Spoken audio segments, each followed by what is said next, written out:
Hello everyone, I am Ali. Today I will give a presentation artificial intelligence and ethics. What's the artificial intelligence? One second.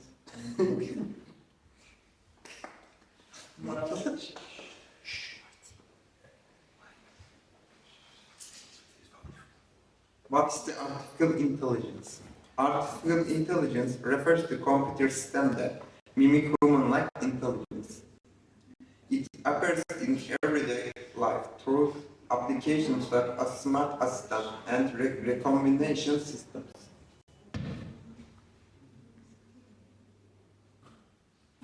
Artificial intelligence, such as smart assistant and recommendation systems,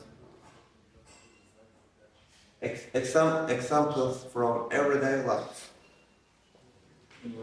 By exploring how artificial intelligence fits into our daily lives, let's examine the ways in which examples such as smart assistant and recommendation system make our life easier. What is the ethics? Ethics is the rules that determine right and wrong behavior. Moral values are of great importance for ensuring peace and order in society. The importance of ethics. Ethics plays a fundamental role in maintaining peace and order in society. These rules enable individuals to live harmoniously with one another and establish social norms. Artificial intelligence and ethics, decision-making justice.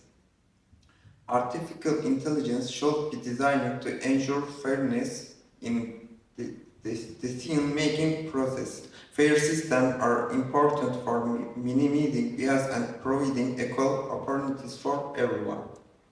Respect for human rights. Artificial intelligence application must respect human rights. Individuals' privacy, security, and rights must be protected, truly enabling the ethical use of technology.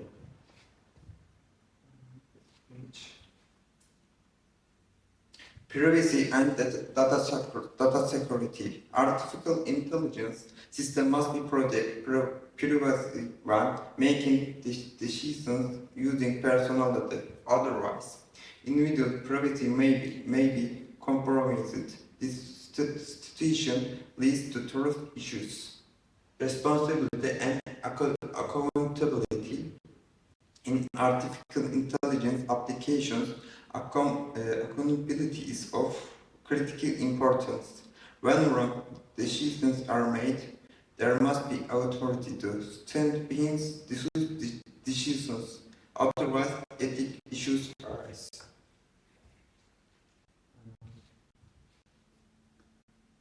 Ethical issues in artificial intelligence. Prejudice and discriminations. Artificial intelligence system can learn biases from the data they are trained on. This can lead to discrimination on sensitive issues such as gender or race. Change in the workforce. Automation, artificial intelligence are causing fundamental changes in workforce across many industries. This could lead to an increase in employment rates.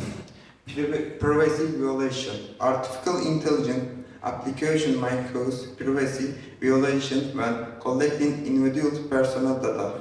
This situation increases data security concerns.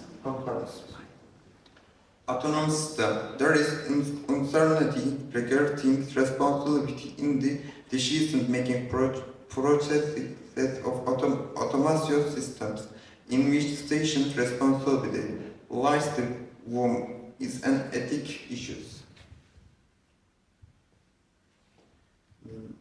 Real-life example. Facial recognition technology is an important tool in the field of security. However, its misuse can create ethical issues and threaten privacy. Ethic dilemmas. Facial recognition technology complications the balance between privacy and security, creating numerous ethical dilemmas in society regarding responsibility and accountability. Benefits and risk.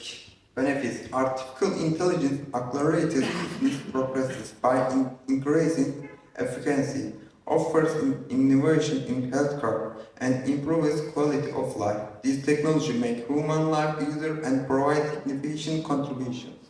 Risk. However, the use of artificial intelligence can also give rise to problems such as privacy, risk, and unemployment. This risk, being at the center of ethical debate, can lead to significant transformation in society.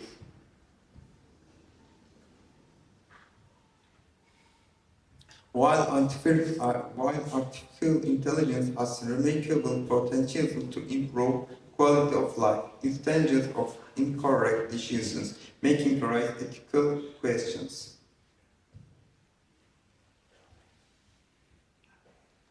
The birth of artificial intelligence respecting the period when Alan Turing questioned the intelligence of computer.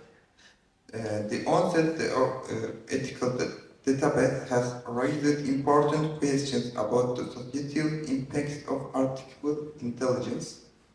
Regulation and ethical guidelines have been developed for the safe and fair use of artificial intelligence. Ethic debates. In the ethical issues related to artificial intelligence begin to emerge and the debate intensified in society. First guides.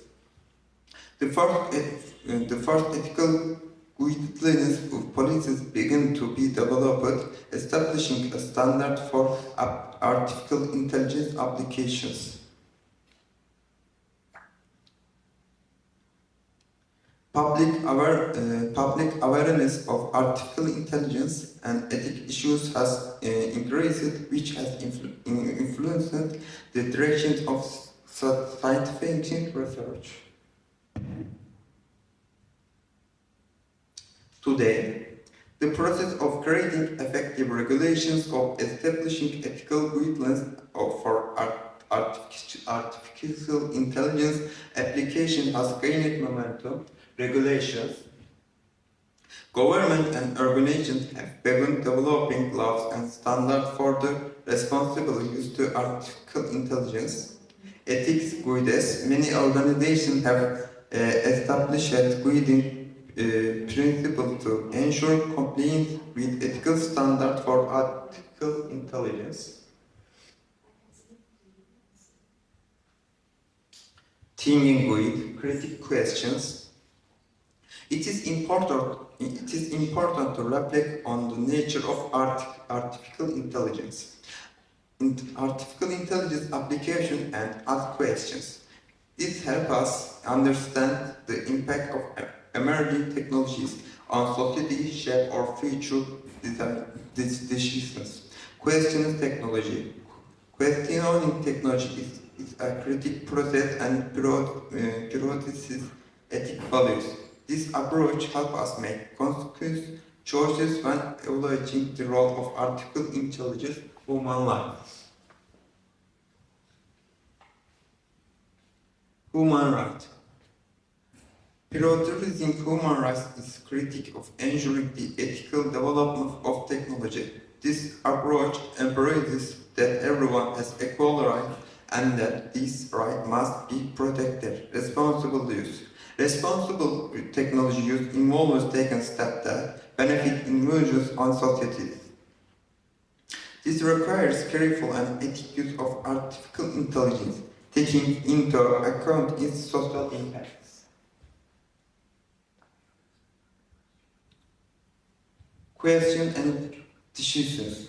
We are here share our thoughts on artificial intelligence and ethics. Different views and different view and concern about this technology should be encouraged through education. Thank you for listening.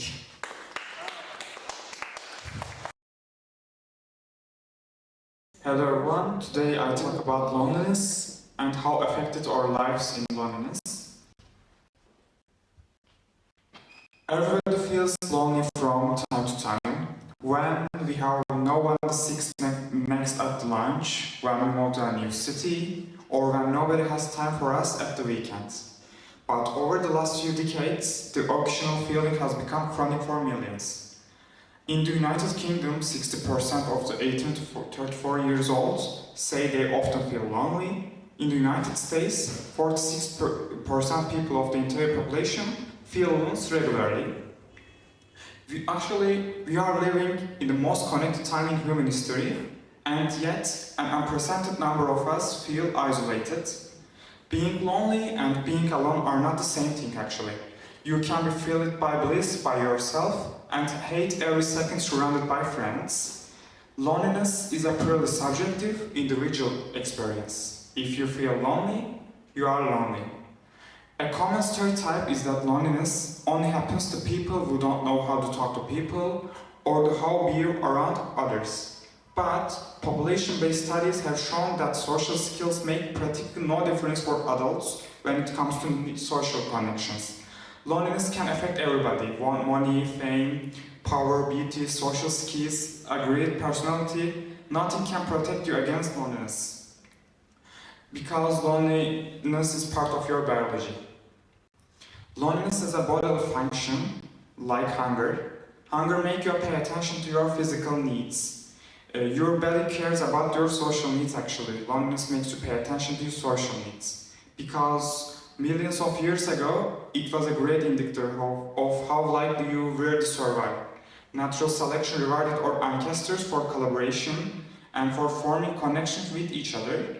Our brains grew and become more and more fine-tuned to recognize what others thought and felt and to form and sustain social bonds. Being social became part of our biology. You were born into groups of 50 to 150 people, which you usually stayed with for the rest of your life. Getting enough calories, staying safe and warm, or carrying offspring was practically impossible alone. Being together means survival, being alone means death. So it was crucial that you got along with others. For you ancestors, the most dangerous trait to survive was not being eaten by a lion, but not getting the social vibe of your group and being excluded. To avoid that, your body becomes with a social pain. Pain of this kind is an evolutionary adaptation to rejection, a sort of early warning system to make you sure you stop behavior that would isolate you.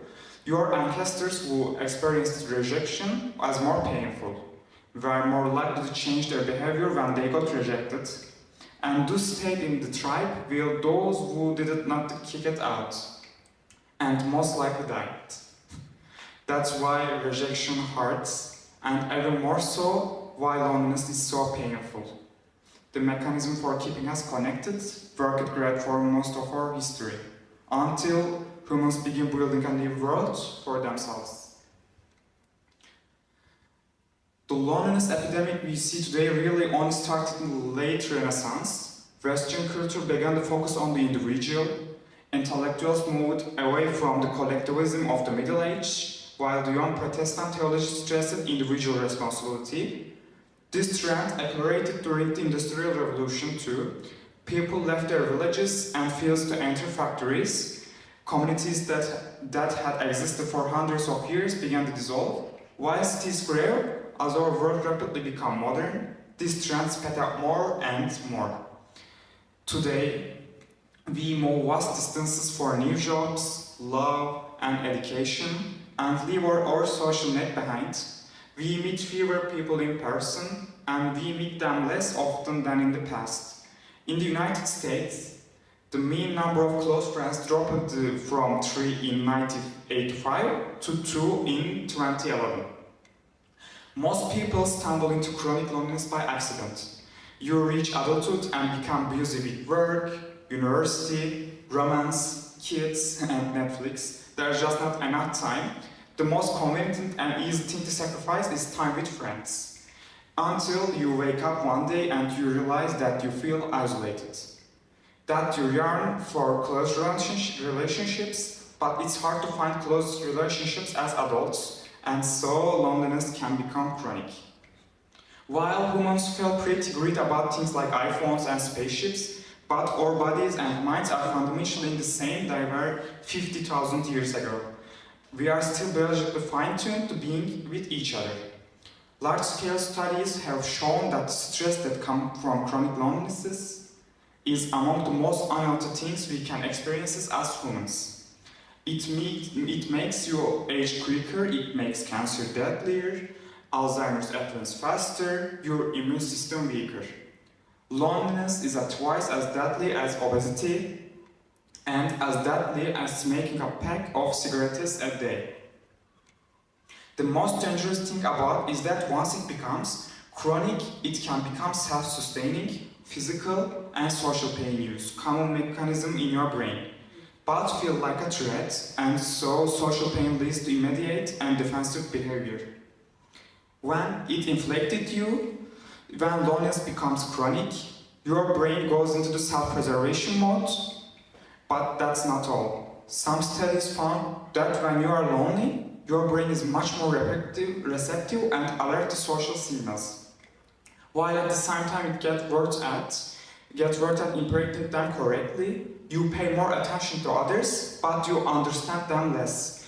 The part of your brain that recognizes faces gets off tune and becomes more likely to categorize natural faces as hostile, which makes it disruptive of others.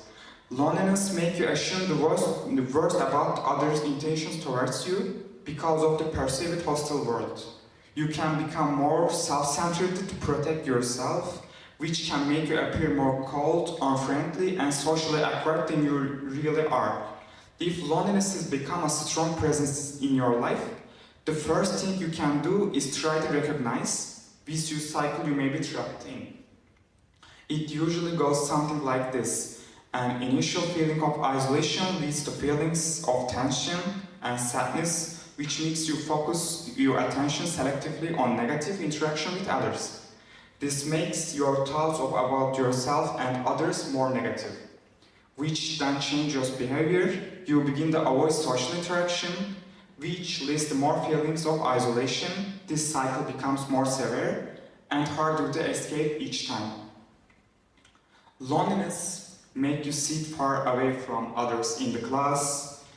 Loneliness decline interactions until the invitation stops. Each and every one of us a story about ourselves, and if your story becomes that, people exploit you, others pick up on that, and so the outside world can become the way you feel about it.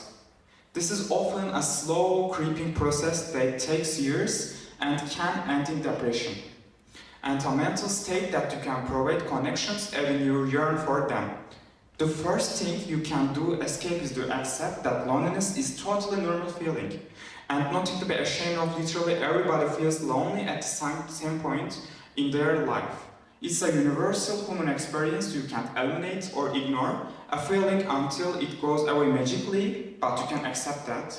You feel it and get rid of what it causes. You can self-examine what you're focused your attention on and check if you are selectively focusing on negative things.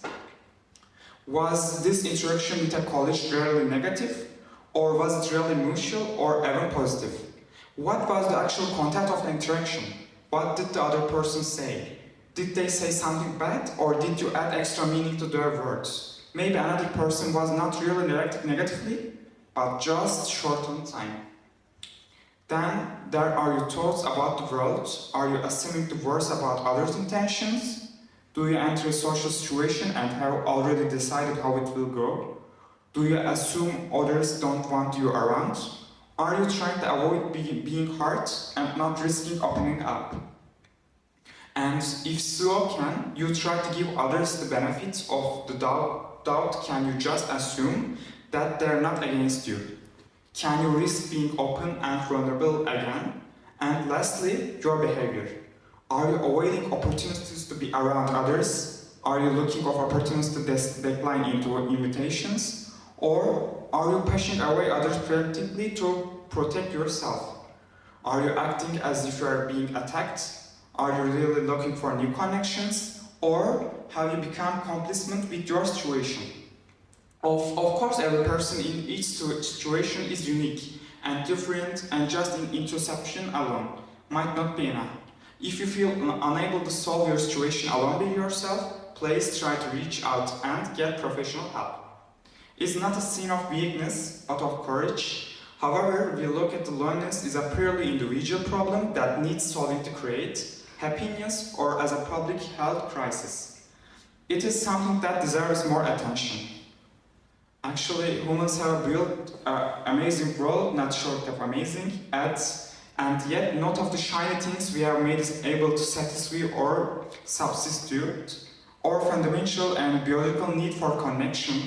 Most animals get what they need from their physical surroundings. We get what we need from each other. And we need to build our artificial human world based on that. Thanks for listening. Sorry for the text-based. Everyone, my name is Beyza and I'm to talk about Stefan Kanchev, Bulgarian graphic designer. It's okay. He was a Bulgarian artist who designed many logos that people still see every day. He created about 1,600 logos in his life. People call him the father of Bulgarian graphic design. Kanchev was born in a small Bulgarian town. His father painted icons for churches. When Stefan was young, he helped his father with the work. This is how he first learned about art. Later, he went to Sofia Art Academy.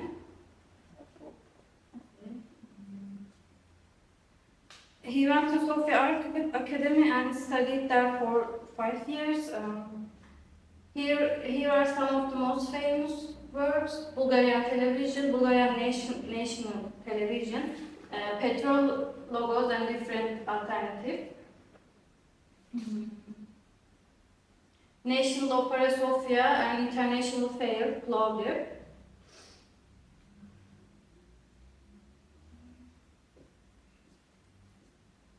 Union of Bulgarian Artists and different alternatives. He also created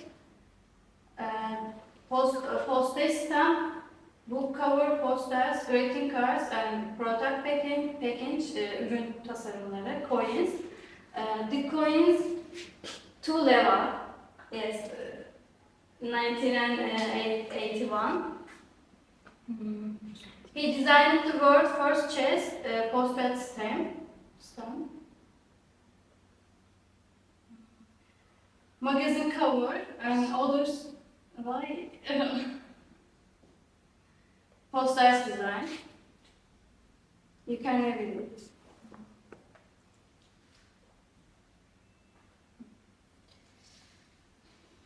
In 1967, he showed his work in New York City. This magazine page from that. And in 1982, a famous Japanese design magazine called Idea published 60 pages about his work.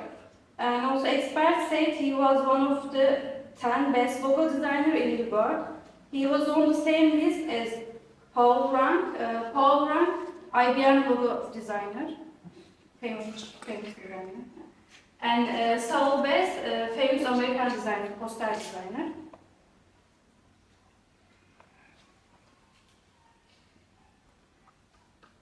Kanchev worked in a different time. He drew everything by hand. He used a magnifying glass to see small details. He kept notebooks for sketchbook.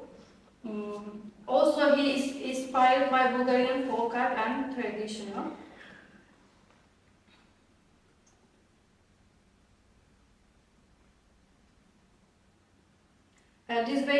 This page from his sketchbook.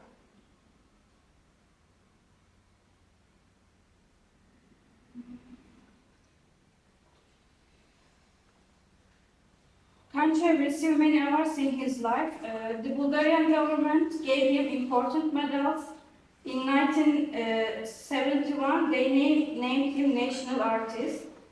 And he also got international awards from England and Belgium. This magazine page from Euro Design Awards.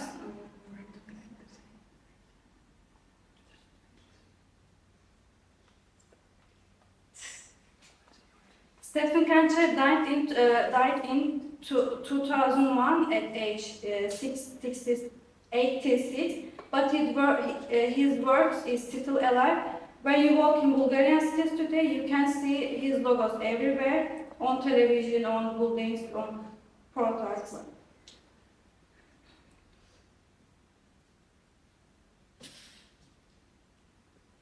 Yes, you can see Sofia Express and Balkan photography. Theater activities and other.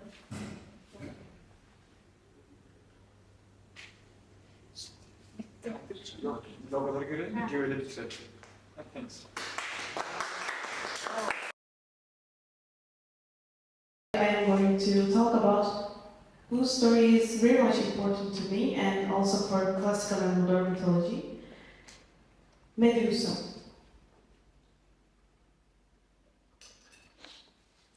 So who is Medusa?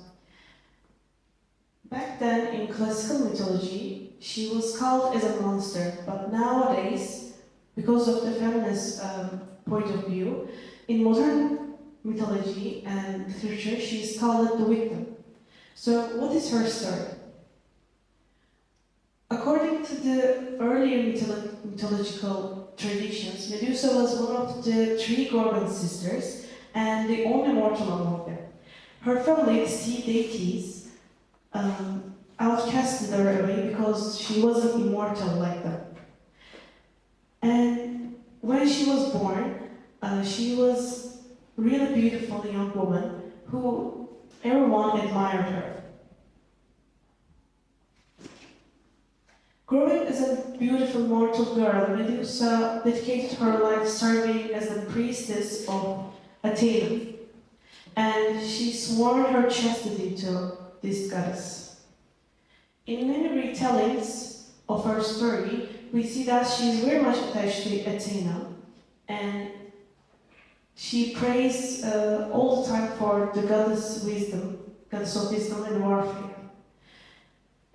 And one day, her story begins that one day when she was in the temple of Athena, Poseidon comes and rapes her, and because of that reason, Athena decides to punish her, and she turns into the so-called monster with the snakes in her hair.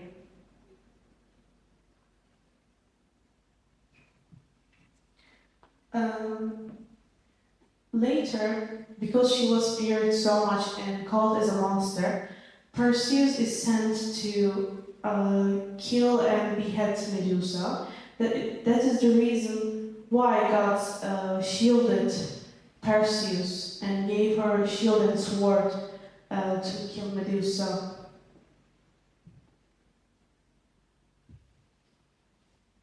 And when Perseus killed Medusa, there sprang Pegasus and Crusader, a golden warrior. These two are the children of Medusa and very well known in the classical myth. In modern feminist interruptions, Medusa has been revealed as a symbol of injustice, victim, blaming, and for female resistance. Rather than representing pure evil, she embodies the consequences of abuse of power and the transformation of suffering into strength. So, where we see Medusa in literature, there are like a lot of modern books which is being written in a feminist point of view. One of them is Stormblind, a book called Natalie Haynes. This book also tells the story of Medusa from a feminist point of view.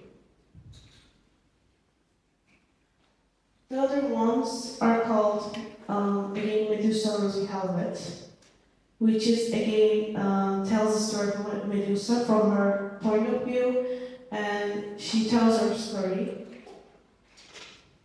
The other one is Jessie Burton by Medusa.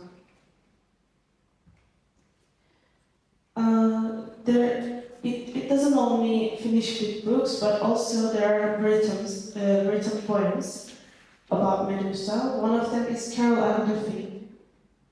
And this poem talks about betrayal, transformation, rage, and female identity.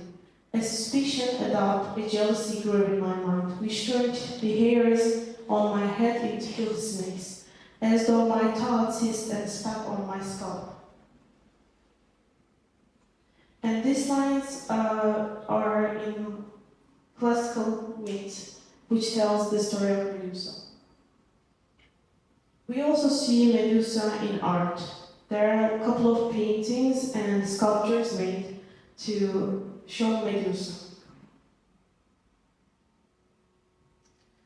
One of them is in Istanbul, Basilica Cistern, the head of Medusa, and also her sculpture we can see.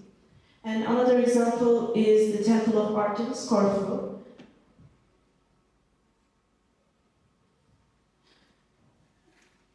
There is again one of the sculptures which shows Medusa's image, Medusa's face.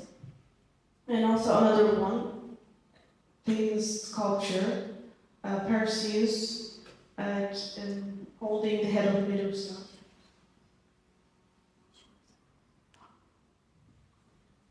That's all. Hello everyone, my name is Maya. I'm 25 years old. Today my presentation is going to be on my personal background, like my education background and my volunteering experience. So my education background, I took my bachelor degree from business administration from the British University in Egypt, and I specialize in entrepreneurship and sustainability. I have also finished my master degrees in business administration, specializing in management from Helwan University. I was also a fencing player. So does anyone know what is fencing? This sport? Yes, like sword and wearing a mask. Yes. I used to play this game for like 8 years. So I'm going now to tell more about my volunteering experience. I have a lot of volunteering experience. The first one was in Egypt. I was a volunteer at the United Nations, UN Habitat. I was a part of registration team. I used to like make maybe like checking passports, ID, and make sure that it is not fake. I also give badges to people. This is what the at Egypt. The next volunteering experience was in Ankara, Turkey. I was volunteering in a kindergarten. I was like maybe helping the small kids to learn like maybe alphabets, English alphabets with games or coloring and this stuff. And the last one here in Bulgaria, I'm volunteering in an organization called Dušu Mihalov. It is a school at Turvel. So I participate in different activities. The first activity is in English education. I enter English classes to different ages. And I help the students to improve their English speaking by making them make dialogues. I also participate in English classes, like sometimes I make like job interview preparation, like I make the students maybe they are in interview in a job or internship or during university, what are the questions they are going to be asked and how they are going to be answered. I also participate in cultural and creative engagement, like I wear the Bulgarian dress. And I like participate in scenes, but with pictures, not with a video. I also participate in art classes and handcraft, like maybe like making Bulgarian bracelets and making bookmarks and other things. I also volunteer in kindergarten in Bulgaria. Like maybe I can go like 2 times per week. So the last thing I'm going to talk about is about Egypt. So does anyone know anything about Egypt? And if anyone like participate with me is going to receive souvenirs. Like what is the capital of Egypt? What language do we speak? You speak probably Arabic, but each person. Yes, Arabic. So yes. Keyfe hali. Keyfe. Okay. So, Cairo is sorry.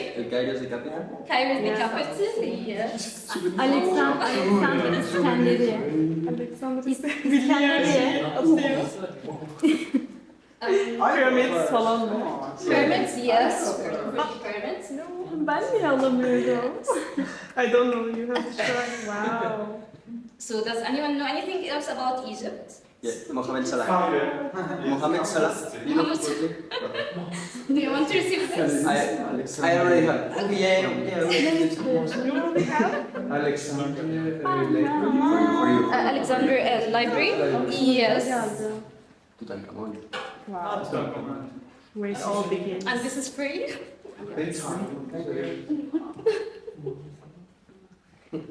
So does anyone know any Egyptian food?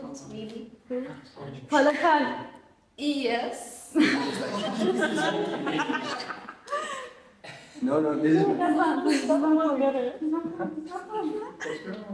You're fighting for Does anyone know any cities in Egypt? Cairo. Alexander İskenderiye. Alexandria, yes. Different cities. it was like Alsham. Cairo.